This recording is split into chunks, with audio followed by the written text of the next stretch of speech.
Mitaa tunayoishi kuna fursa nyingi sana, lakini swali ni je, hizo fursa ambazo zipo kitaani kwetu, kitaa kwangu na mtaani kwako, unaziona au unazipata? Hili ndiyo swali la msingi sana ambalo linatupeleka kwenye idea ya leo. Leo tunaenda kujifunza jinsi ya kuvuta fursa ambazo zipo mtaani tunapoishi. Bila kusahau, hapa ni Nkwagga Academy, mahali tunaposafirisha physics kutoka darasani mpaka maishani.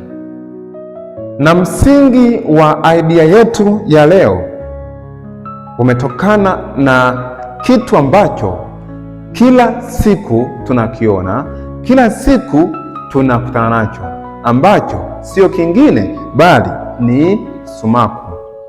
Hapa nipo na sumaku za aina tofauti tofauti, ambazo sumaku hizi tunaweza tukazipata sehemu mbalimbali. Mfano, kwenye spika za redio.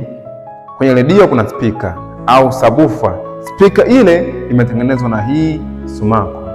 Sasa leo tunaenda kujadili ni namna gani tunaweza tukatumia idea ya hii sumaku kutoka darasani hadi maishani, kupitia hii idea kubwa ya namna gani unaweza ukavuta fursa maishani mwako, hasa sehemu ulipo wewe kwa sasa. Sasa twende kwa pamoja ili tuelewane. Tukiwa darasani tulijifunza kitu cha msingi sana, kinaitwa magnetic field.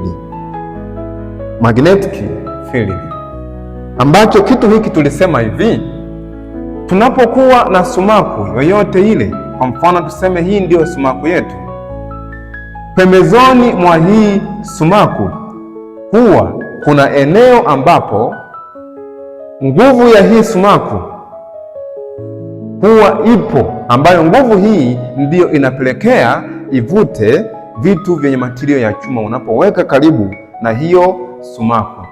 Na hili eneo ambapo limezunguka hii sumaku inaitwa magnetic field. Kumbe sasa magnetic field ni nini? Magnetic field ni lile eneo linaloizunguka sumaku ambalo linatoa nguvu, ambapo nguvu ya sumaku hii ipo ndani ya hilo eneo. Na sio sumaku tu, inaweza kawa waya ambao unapitisha umeme, kwa sababu tunaamini kwamba pale panapokuwa na waya unapitisha umeme, kando kando mwa huo waya huwa kuna sumaku. Sasa hebu twende tukaona sasa namna gani eneo hili la hii sumaku linaweza likaasili nguvu ya maishani kwetu, hasa kwenye upande wa kuvuta fursa. Sasa nitaenda kutumia hizi sumaku zangu, mimi naziunganisha kama ifuatavyo, halafu nitaweka chini ya kwenye hii meza yangu. Sasa hapa ninaona kwamba uzi wangu umekaza. Swali ni kwa nini umekaza? Ni kwa sababu vyuma hivi vinavutwa na sumaku yenyewe, na kama vinavutwa, manake hata kama nikiamua kuvuta sumaku zangu kutoka hapa kwenda pembeni, naona kwamba vyuma hivi vinazidi kuvutwa. Lakini pia je, nikisogeza huku, naona kabisa kwamba vyuma vinaendelea kuvutwa na sumaku yangu. Lakini vipi nikisambaratisha hapa iwe hivi?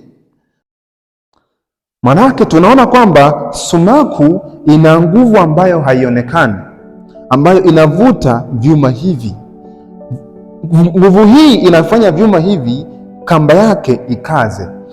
Je, vipi nikichukua pini yangu hii nikaiweka hapa? Tunaona pini hii imeshikiliwa na hivi vyuma.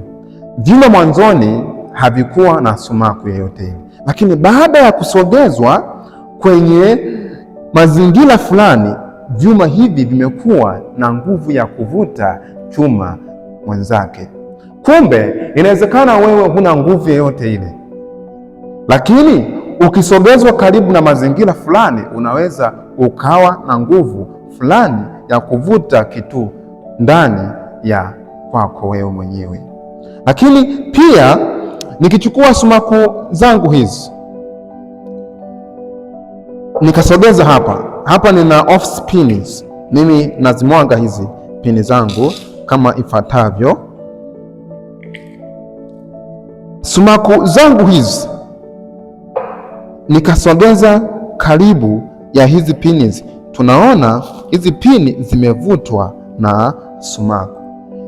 Yote haya yanaonyesha kwamba unaweza ukawa hauna nguvu yoyote ile, lakini endapo utakuwa upo karibu na mazingira ambayo yanaenda kuzalisha nguvu fulani ndani ya mwili wako, unaweza ukavuta vitu vya matirio ya chuma.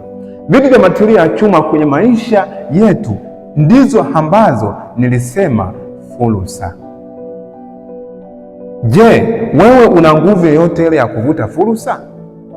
Kama hauna nguvu yoyote ile ya kuvuta fursa, unatakiwa sasa uwe karibu na mazingira yanayoweza kuzalisha hiyo nguvu ukavuta fursa. Mazingira haya, mfano tuseme huyu ni mtu, pembezoni mwa huyu mtu ana field. Kama kwenye sumaku tulisema za magnetic field, ndani ya mtu personal hapa kuna field. Hii field tunaweza tukaisema kwamba ni field of the life au life field. Field hii ndiyo ambayo inabeba uwezo wa wewe kama wewe kuvuta fursa ya mambo fulani sehemu unapoishi. Mazingira ambayo yanakuzunguka hapa yanaweza yakawa na nguvu ambayo inabeba fursa katika mtaa unaoishi. Kwa mfano, marafiki zako unaoishi nao wanaweza wakachochea nguvu hiyo kuweza kuvuta fursa. Lakini tabia zako wewe zinaweza pia zikachochea fursa au zikachochea nguvu ya kuvuta fursa hizo ambazo zipo mtaani kwako. Lakini sio tabia zako tu. Je, unawaza nini kichwani kwako wewe? Mawazo yako wewe mwenyewe. Mawazo yako mwenyewe. Kwa mfano, ukimsikiliza mtu maarufu sana ambaye anaitwa Jack Ma, ambaye ni mwanzilishi wa Alibaba. Kipindi anaanzisha Alibaba, wapo watu wengi sana waliompinga, waliomkataa. Alifanya kazi kibao, lakini alifukuzwa. Hata huyu KFC alimkataa Jack Ma, lakini Jack Ma alikaa na washikaji zake tu 17 ambao walimtengenezea mazingira ya kuvuta fursa. Mpaka leo hii sisi tunaagiza vitu kutoka mataifa mbalimbali kwa ajili ya huyu mwamba Jack Ma ambaye ni mwanzilishi wa Alibaba. Leo hii ana opportunity kubwa ya kukutana na watu maarufu, watu wenye hela zao, watu wenye makampuni makubwa, kwa lengo la kukaa kwa pamoja kutengeneza kitu kizuri. Kwa hiyo wewe kijana mwenzangu unayenitazama leo hii, unatakiwa ujiangalie mwenyewe kwamba fursa kama zipo, je, nimetengeneza mazingira gani ya kuvuta fursa ambazo zipo? Mawazo yangu ninayowaza mimi yanavuta fursa? Je, marafiki zangu naokutana nao mimi wanachochea nini kwenye mawazo yangu? Wanachochea nini kwenye akili zangu? Kwa hiyo kijana mwenzangu, tatizo siyo bahati ya kuvuta fursa. Tatizo ni filidi yako wewe, filidi ya maisha yako wewe. Je, inavuta fursa? Angalia marafiki zako ulio nao, angalia chochote unachokifanya, tabia zako, je, zinavuta fursa? Leo hii ndugu zangu, kijana mwenzangu naye nitazama, ni kuombe sana ukae chini na uchunguze filidi yako kwenye maisha yako. Unaweza ukawa unalaumu watu Kumbe mazingira yako uliyoyatengeneza sio ya kuvuta fursa, ndugu yangu. Kwa hiyo kaa chini na utafakari, uwe kama sumaku. Sumaku field yake haionekani. Hata wewe pia una field ambayo haionekani, lakini ina nguvu kabisa, ina nguvu ya kuvuta fursa.